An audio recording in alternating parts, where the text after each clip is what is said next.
जय श्री कृष्ण।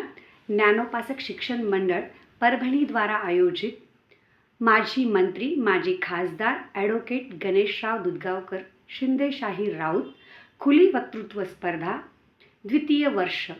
मैं सो शिल्पा संतोष राठी आपको आज 9 सितंबर आपके जन्मदिन की आपको ढेर सारी शुभकामनाएं देती हूँ। आज का विषय यह है श्रीमद् भगवद गीता के अध्याय 18 श्लोक क्रमांक 67।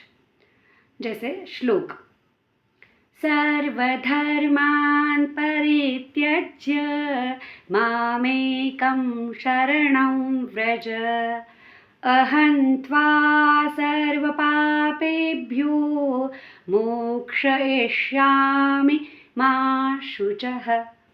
अर्थात संपूर्ण धर्मों के आश्रय का त्याग कर कर मेरी शरण में आ जा, मैं तुझे संपूर्ण पापों से मुक्त कर दूंगा, चिंता मत कर।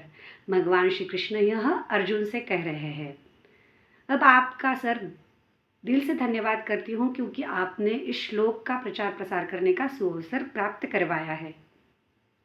अब हम श्रीमद् भगवद गीता क्या है, गीता में कितने अध्याय है, कितने श्लोक है, कहाँ गाई गई है, संक्षिप्त में जानने की कोशिश करते हैं। जैसे श्रीमद् भगवद गीता यह एक महान ग्रंथ है।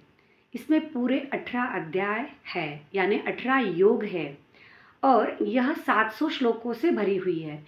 यह कुरुक्षेत्र के पावन भूमि पर गाई गई है। इसकी शुरुआत धृतराष्ट्र ने की है, फिर संजय गाते हैं, फिर आगे संपूर्ण गीता श्री कृष्ण और अर्जुन का संवाद है। अंत में संजय कुछ श्लोक कहते हैं। यह श्रीमद् भगवद गीता हम मनुष्य जाति के लिए एक महाप्रसाद ही है, क्योंकि इस श्रीमद् भगवद गीता में मनुष्य के मानव के संपूर्ण गुण, मनुष्य में मानव के संपूर्ण गुण है, तो उन्हीं के लिए श्रीमद् भगवद गीता का महाप्रसाद है। यह कहना उचित ही होगा, क्योंकि भगवान अध्याय 18 में 67 श्लोक में कहते हैं कि जो मुझ में दोष दृष्टि रखता है, जो मुझे सुनना नहीं चाहता, उसे यह कहना नहीं चाहिए। यह अत्यंत गोपनीय ज्ञान है। जैसे सीक्रेट गुह्य ज्ञान की बातें हम किसी स्पेशल को ही कहते हैं, है ना, बस उसी तरह है। जैसे एक जोहरी हीरे को कहीं रखा हो, कहीं पहना हुआ हो, तो उस हीरे के अलंकार को या हीरे के गहनों को या फिर उस हीरे को ही पहचान लेता है, जान लेता है। मगर जोहरी ने उस हीरे को जानते हुए भी उसकी कीमत अगर कम कर दी तो उसमें उसी का नुकसान होगा, है ना। तो अब मनुष्य की रुचि संग उस पर निर्भर करता है। जैसे सबको एक जैसी भूख लगती है, लेकिन खान पान सबका अलग अलग होता है ना। जैसे मनुष्य के जन्म के संस्कार, माता पिता के संस्कार, परिवार के, गुरुजनों के आदि सब संस्कार कुल मिलाकर निष्कर्ष निकल आता है। एक उदाहरण के माध्यम से हम जानने की कोशिश करेंगे। जैसे एक परीक्षा होती है, परीक्षा में कई सारे विषय होते हैं। कुछ विषयों में अंकों की ज़्यादा प्राप्ति होती है और कुछ विषयों में कम अंकों की प्राप्ति होती है, किंतु कुल मिलाकर ही रिजल्ट निकल आता है, निष्कर्ष निकल आता है। ठीक उसी तरह हमारे कर्म, पाप पुण्य मिलाकर ही हमें यह मनुष्य देह प्राप्त होता है। अब जैसे इसमें हम एक कर सकते हैं कि हम जो कर्म करते हैं वह कर्म निष्काम कर्म कर सकते हैं, अर्थात कुछ इच्छा, कुछ अपेक्षा न रखकर शरीर, मन, बुद्धि, इंद्रियों के द्वारा और स्वयं के द्वारा यह फिर निष्काम क्रिया ही होती रहेगी, निष्काम कर्म करने से। जैसे ईश्वर तो सब जगह है, ईश्वर सब कण कण में है। अब ईश्वर, जाहिर सी बात है, ईश्वर सब जगह है तो मेरे भीतर भी है, आपके भीतर भी है ना। जैसे मृग के भीतर, मृग के नाभि के भीतर कस्तूरी समाहित होती है, परंतु वह मृग उस कस्तूरी की सुगंध को कहीं कहीं ढूंढने के लिए मारा मारा भटकता रहता है, लेकिन उसे पता ही नहीं रहता है कि इस कस्तूरी की सुगंध कहाँ से आ रही है।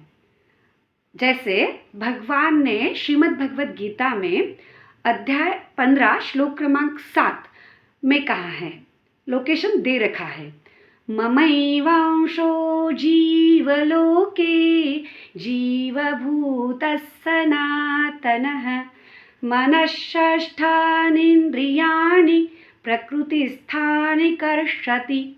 अर्थ कि यह संपूर्ण जीव मेरा अंश है, परंतु प्रकृति में स्थित मन सहित पांच इंद्रियों को आकर्षित होकर वह उसे ही अपना मान लेता है, इसीलिए वह जन्म मरण के चक्कर काटते रहता है।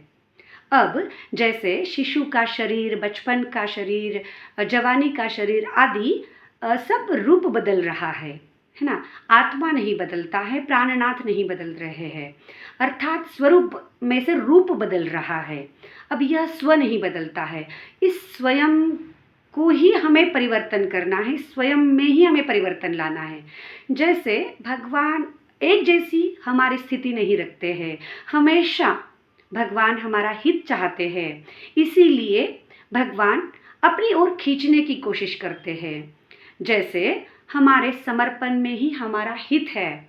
अब यह स्वयं में परिवर्तन करना ज़रूरी है और बुराई रहित होना ज़रूरी है। बुराई रहित होने से असीमित सेवा होती रहती है। पहले ना बुराई बहुत कम होती थी, तो हम बुराई को ढूंढकर अच्छाई सुधारने की कोशिश किया करते थे, लेकिन अब कुछ उल्टा सा हो गया है, अच्छाई कम होने लगी है ना। फिर भी कोई नहीं, अच्छाई पर अगर हम प्रकाश डाल दें, अच्छाई पर ही हम प्रकाश डालते रहे और कर्म करते रहे, तो अवश्य निष्काम कर्म ही होते रहेंगे। जैसे यह कलयुग भी चल रहा है, तो कलयुग में जाहिर सी बात है कि अभिमान, अहंकार, शांति ही ज़्यादा छाई हुई है ना। लेकिन अगर हम स्वाभिमान से जीते रहेंगे, स्वाभिमान यानी सत्य से, हित से हम स्वीकार करते रहेंगे, सत्य का स्वीकार, हित का स्वीकार, हित के प्रति कार्य है ना, सत्य के प्रति कर्म, तो इससे ईश्वर के प्रति, परमात्मा के प्रति प्रेम भाव ही रहेगा और भगवान हमारा कभी भी अमंगल कर ही नहीं सकते। इसीलिए तो वे कभी धूप और छाव करते रहते हैं, है ना। बाज़ारों में तो बहुत सारी चीज़ें मिलती है, परंतु जो चीज़ हमें चाहिए होती है ना, वही हम खरीदते हैं, है ना। ठीक उसी तरह दुख हमें कोई दे रहा है तो हम दुख को न लें, कोई हमें गाली दे रहा है तो हम वह गाली भी न लें। जैसे हमें जो चाहिए होता है ना, बस हम उसी का स्वीकार करें। तो जैसे अब गणपति का आगमन हो चुका है, किसी एक ने ना गणपति और चूहा सोना का बनवाया था, है ना, सोने का बनवाया था। तो किसी कारणवश उसको वो बेचना पड़ा, तो वह सुनार की दुकान पर जाकर गणपति और चूहे को बेचता है। सुनार ने तो दोनों की कीमत बराबरी से ही दी, क्योंकि उसने यह देखा ही नहीं कि गणपति है, चूहा है, केवल वजन देखा, बराबर से हो गया, तो फिर उसने केवल सोना सोना ही देखा। जैसे सूरदास जी थे, सूरदास जी ने भजन गाया करते थे, सूरदास जी रोज भजन गाया करते थे। तो किसी व्यक्ति ने उनसे पूछ लिया कि आप भजन गाते हैं, आपका भजन कौन सुनता है, आपको पता कैसे चलता है? तो उन्होंने कहा, मैं तो भजन केवल कृष्ण के लिए ही गाता हूँ और कृष्ण ही सुनता है, ऐसा ही मेरा भाव है। देखो, सूरदास जी दृष्टिहीन थे, तो उन्होंने बस भाव बना लिया था कि कृष्ण ही मेरे भजन सुन रहे हैं, है ना। कृष्ण ग्राह्य, भाव ग्राह्य हो गए थे, इसीलिए उनको ऐसा लगता था कि कृष्ण ही केवल सुन रहा है ना, कृष्ण ही सुनते रहते हैं। अब जैसे भगवत गीता में यह जो 18 अध्याय का 67वां श्लोक है ना, सर्वधर्मान् परित्यज्य मामेकं शरणं व्रज, अर्थात इस संपूर्ण धर्मों के आश्रय का त्याग करना है। अब संपूर्ण धर्मों के आश्रय को कैसे छोड़ेंगे भला? आज तक हमने देखा है कि एक न एक दिन इस संसार से जाना ही जाना है, जाना है ना, जाना है, परंतु जाना भी है, यही अटल सत्य है। हमने केवल जाना है, माना नहीं, स्वीकार नहीं किया, तभी तो हम रोते रहते हैं, दुख के कारण, स्वार्थ के कारण, मोह के कारण। लेकिन हम इसमें कुछ बदल करते हैं। हमें इस संसार छोड़ने से पहले ही, यह संसार हमें छोड़ने से पहले ही, हम इस संसार को नहीं बल्कि संसार के आश्रय को छोड़ने की कोशिश करते हैं। क्योंकि वैसे भी संसार में हर एक देह की और हर एक वस्तु की एक्सपायरी डेट तो अवश्य है। तो वह छोड़ने से पहले ही हम उसके आश्रय को छोड़ देते हैं। वैसे भी छोड़ने में बहुत आनंद है। देखो, स्वयं कर देखना ज़रूर। हम हमारे शरीर को शरीर के किसी अंग को पकड़ कर रखना या फिर किसी वस्तु को पकड़ कर रखना, देखो कितनी देर पकड़ सकते हैं। पकड़ने से ज़्यादा आनंद है कि छोड़ने पर ज़्यादा आनंद है, यह स्वयं कर देखना है ना।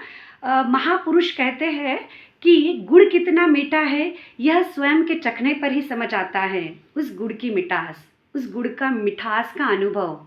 उसी तरह भगवान अनुभव का ही विषय है।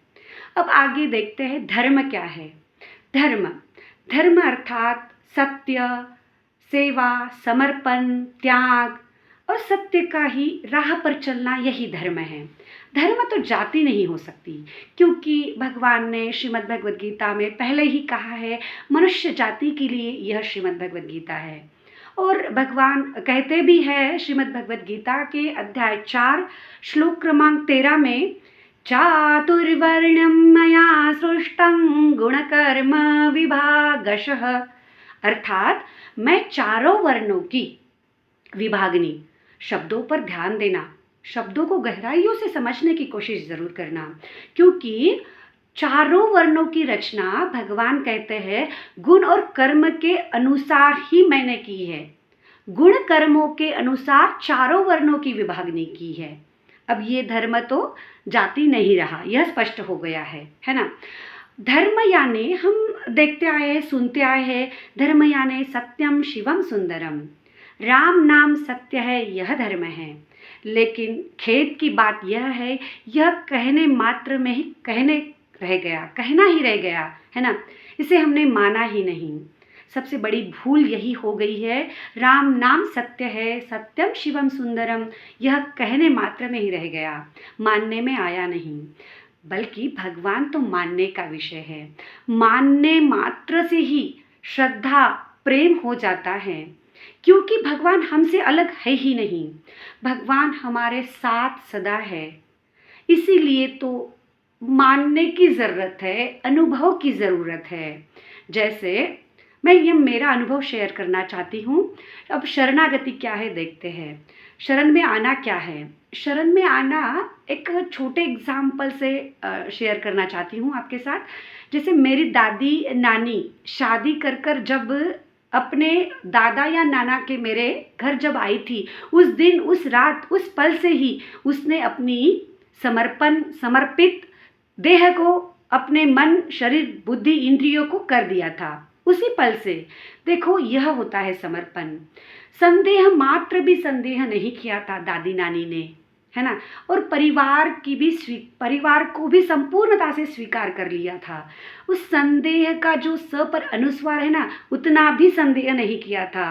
तभी तो जाकर देह, शरीर, मन, बुद्धि, इंद्रिया सब कुछ समर्पित कर संपूर्ण तरह से संपूर्ण परिवार को स्वीकार कर लिया था। यह होता है समर्पण। जहाँ संदेह है, शंका है, वहाँ कैसे समर्पण? वो तो शरणागति में कलंक लग जाएगा। तो यह समर्पण का भाव है। अब मानो हमने यह धर्म देखा, आश्रय को छोड़ना देखा और समर्पण शरणागति देखी। अब भगवान यहाँ पर कहते हैं कि जब तू संपूर्ण धर्मों के आश्रय को छोड़ेगा, तब ही मैं तुझे संपूर्ण पापों से मुक्त कर दूंगा, तू चिंता मत कर। और सच में जब यह करते हैं ना हम, मैं मेरा, किसी वस्तु का आश्रय को छोड़ते हैं, त्याग करते हैं, तभी तो शांति मिलती है। जैसे श्रीमद् भगवद गीता में कहते हैं, त्यागात् शान्तिरनन्तरम, त्याग में ही स्वतः मुक्ति है, त्याग में स्वतः शांति आ जाती है। अब एक छोटा सा एग्जाम्पल, जैसे दिया जलते रहता है, दिया का प्रकाश चारों ओर फैला हुआ है, बस ईश्वर का भी प्रकाश चारों ओर फैला हुआ है। श्रीमद् भगवद गीता एक मुक्ति है, मोक्ष का साधन है। जय श्री कृष्ण।